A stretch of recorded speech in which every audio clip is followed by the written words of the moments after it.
हमारे चैनल पर खुश आमदीद।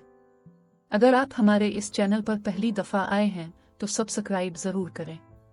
मोहब्बत कुर्बानी मांगती है, लेकिन मेरे भाई ने जैसी कुर्बानी दी इसकी मिसाल नज़र नहीं आती। हुमा हमारे पड़ोस में रहती थी। वो तकरीबन रोज़ ही हमारे घर आ जाती और मेरे कामों में हाथ बटाने लगती। तभी मुझे वो और भी भाने लगी। एक रोज़ वो मेरे बच्चों के कुछ कपड़े, जिनकी सिलाई कहीं कहीं से खुल गई थी, सी रही थी कि मेरा भाई इफ्तिखार आ गया। वो मुझसे 2 बरस छोटा था। हुमा को सिलाई करते देखकर भाई ने मुझसे कहा, बजिया मेरी कमीज की आस्तीन जरसी उधड़ गई है, इस लड़की से कहो सिलाई लगा दे। ठीक है, तुम अंदर जाओ और कमीज उतार कर मुझे दो, मैं अभी सिलाई लगवा देती हूँ। कफ से थोड़ी सी आस्तीन उधड़ गई थी, हुमा ने 1 मिनट में ही ठीक करके दे दी। इफ्तिखार कमीज पहनकर बाहर आया और हुमा का शुक्रिया अदा किया, लेकिन इस लड़की ने जवाब में एक लफ्ज भी न कहा, बल्कि मशीन पर झुकी सिलाई करने में मह गई। इफ्तिखार अपना सामो लेकर चला गया, लेकिन अब वो रोज मेरे घर के चक्कर लगाने लगा। हालांकि पहले तो हफ्ता 10 दिन बाद आता था। एक दिन वो आया तो हुमा को मौजूद देखकर इसका चेहरा खुशी से सुर्ख हो गया, जैसे इसकी मुराद बर आई हो। इफ्तिखार ने इसको मुतवज्जे करने के लिए यहाँ वहाँ की बातें की, मगर वो मुतवज्जे ना हुई।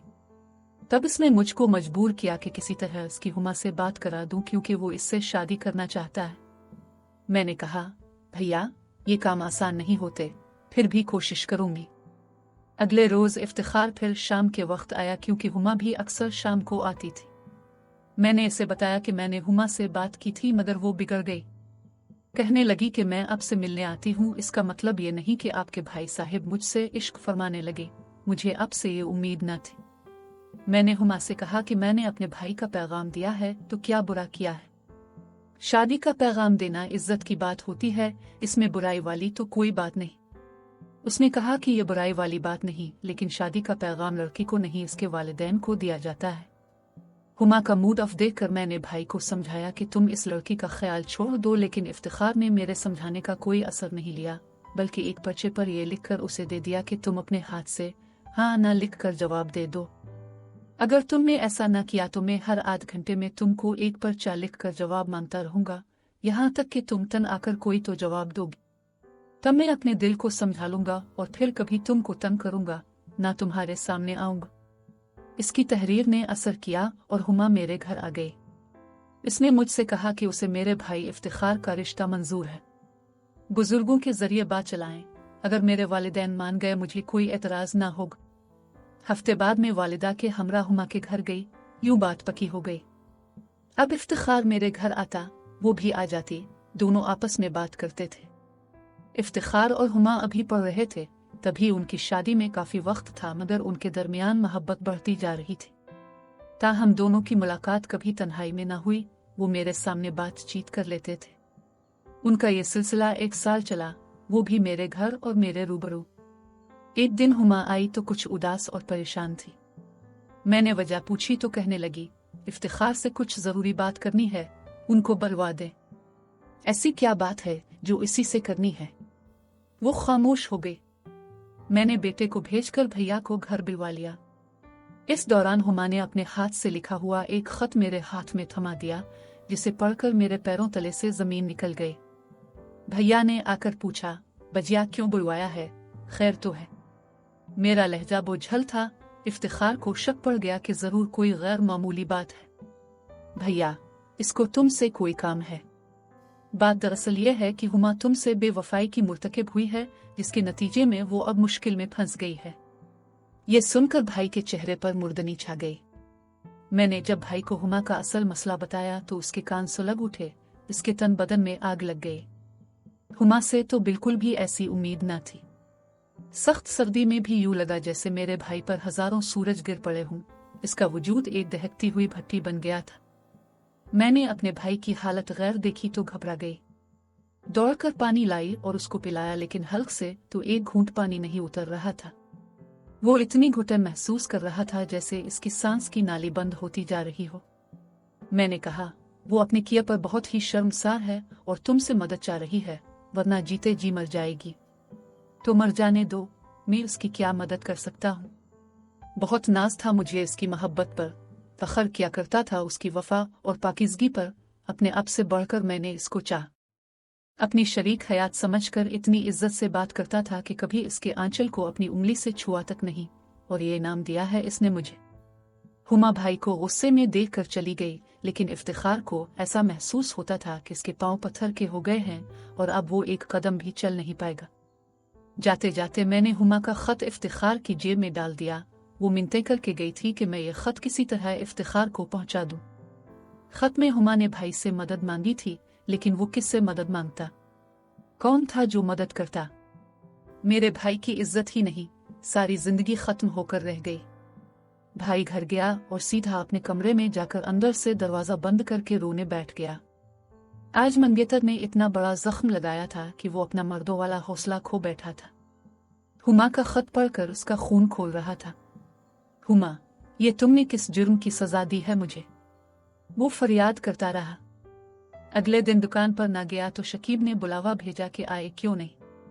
ना आने की वजह दरियाफ्त करने पर भाई की आंखों से आंसू टपक पड़े। सोचा कि इसको कैसे कहूं कि अब कमाने से मुझे कोई दिलचस्पी नहीं रही। दौलत कमाऊं तो किसके लिए? शकीब भाई इफ्तिखार की परेशानी भांप गया और बोला, क्या हुमा से झगड़ा हो गया है या वो नाराज हो गई है?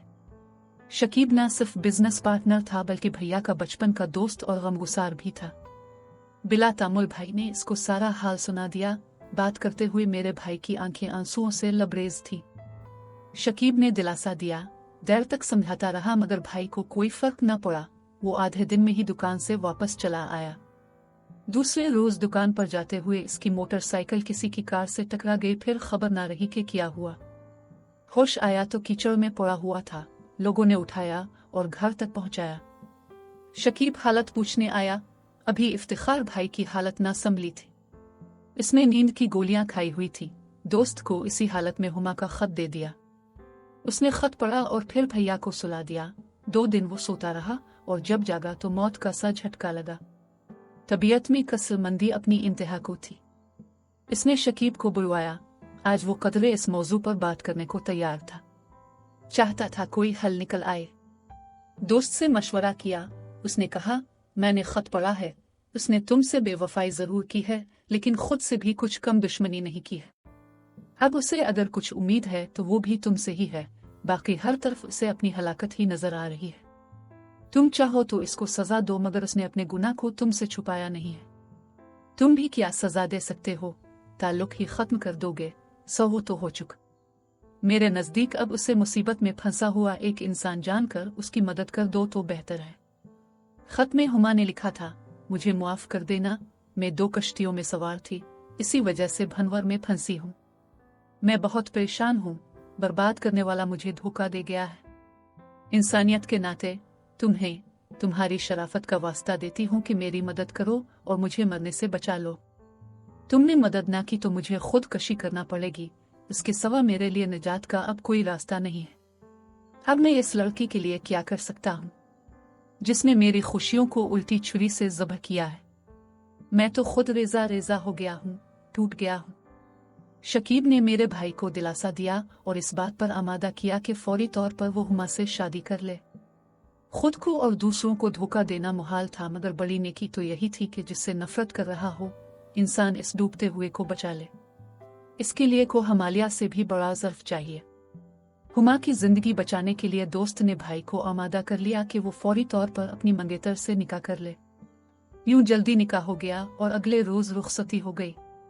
सिर्फ लड़की की माँ इस राज से वाकिफ थी कि उसकी बेटी ने दुनिया को दिखाने के लिए सुर्ख जोड़ा पहना है और इफ्तिखार ने उन शरीफ वालिदैन की इज्जत को बचाने के लिए कुर्बानी दी है। हुमा के हाथों में मेहंदी भी लगाई गई, मगर वो उजवी ही रही। सुहाग रात को इफ्तिखार ने इससे कोई बात नहीं की। कलाम तो किया, उसकी तरफ देखा तक नहीं। जब तमाम घर वाले सो गए तो वो उठकर छत पर चला गया और फर्श पर बगैर तकिया और बिस्तर के ही लेट गया। तमाम रात आसमान के अंधेरों को देखते हुए गुजार दी। खबर नहीं हुमा ने वो रात कैसे गुजारी। शादी के बाद 3 दिन घर रहा और उन 3 दिनों में हुमा से कोई बात नहीं की। इसके बाद कराची आकर वीजा की कोशिश शुरू कर दी। एक दोस्त की मदद से इफ्तिखार भाई को वीजा मिल गया। वो रियाज चले गए और वहां एक जनरल स्टोर पर मुलाजमत कर ली। दुनिया के दिखावे को हर माह खर्चे की रकम भी भिजवाता रहा, मगर एक बार भी इसे खत लिखा और ना फोन किया। जब अम्मा के फ़ोन से इत्तला मिली कि हुमा एक बच्चे की माँ बन गई है, कुर्बानी की हद बस यहाँ तक थी। इफ्तिखार भाई ने खत फाड़ कर चूल्हे में डाल दिया। 6 माह और गुजर गए। भाई ने बच्चे की सूरत न देखी और फिर बहुत सोच समझकर हुमा को तलाक इरसाल कर दी। भाई जानता था कि हुमा को भी इस तलाक का सदमा नहीं हुआ होगा, क्योंकि उसे भी इस अमल का इंतजार होगा। इसके लिए यही एहसान कम न था कि इफ्तिखार ने जानते बूझते इससे निकाह करके उसे बदनामी के गले में गिरने से बचा लिया था, बल्कि मौत के मुंह से निकाल लिया था। इसे मनकूहा बनाने के सिवा कोई चारा न था कि हुमा को मरने से बचा लिया गया। तलाक के कागज मिलते ही खानदान में कोहराम बर्पा हो गया। बरादरी ने इफ्तिखार पर थू थू की। किसी को इस बात का इल्म नहीं था कि उसने हुमा को तलाक क्यों दी है। बज़ाहिर लोगों की नज़रों में वो बेकसूर थी। मेरे घर वालों को भी इससे कोई शिकायत न थी। अगर लोगों को शिकायत थी तो भाई से कि 3 दिन की दुल्हन को छोड़कर चला गया था और फिर साल भर बाद खुद आने की बजाय तलाक के कागजात भेज दिए। हुमा को तो ऐसी चुप लगी कि वो अपनी बर्बादी पर आंसू तक नहीं बहाती थी। सभी मेरे भाई को बुरा भला कहते थे कि जिसने बिला कसूर अपनी नई नवीली बीवी को तलाक दी थी, मगर मैं जानती थी कि जितनी हुमा मेरे इफ्तिखार भाई की मशकूर है, इतना कोई नहीं होगा। इसको तो अब तलाक का भी गम ना होगा कि भाई ने ऐसे हालों में उसको पनाह दी कि जब सगे बाप और भाई तक लड़की को शूट कर देते हैं। आज कोई कुछ कहे, मगर मैं अपने भाई को मुजरिम नहीं समझती, क्योंकि वो किसी हाल उसके साथ एक झूठी जिंदगी नहीं गुजार सकता था। वो बीवी या तलाक याफ्ता होती तो और बात थी, तब इसके बच्चे को भी बाप मिल जाता, लेकिन अब मेरा भाई उसके बच्चे को बाप का प्यार नहीं दे सकता था। यही क्या कम था कि जिस बच्चे से इफ्तिखार नफरत करता था, इसको बाप के तौर पर अपना नाम दे दिया था। अब वो बना बाप का बच्चा नहीं कहलाएगा और लोग इससे नफरत करके इसकी जिंदगी अजीरन नहीं करेंगे, बल्कि वो जहाँ जाएगा इसकी एक पहचान होगी। इसकी वल्दियत के खाने पर एक ऐसे शख्स का नाम होगा जिसने इसकी माँ से निकाह किया था।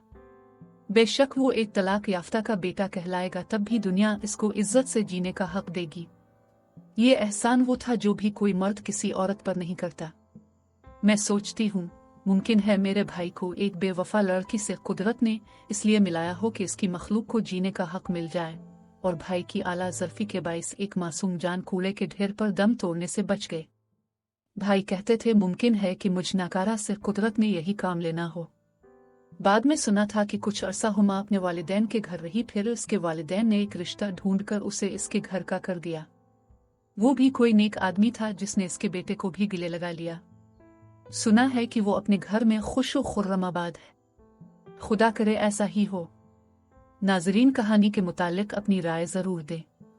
मिलते हैं अगली वीडियो में, तब तक के लिए खुदा हाफिज।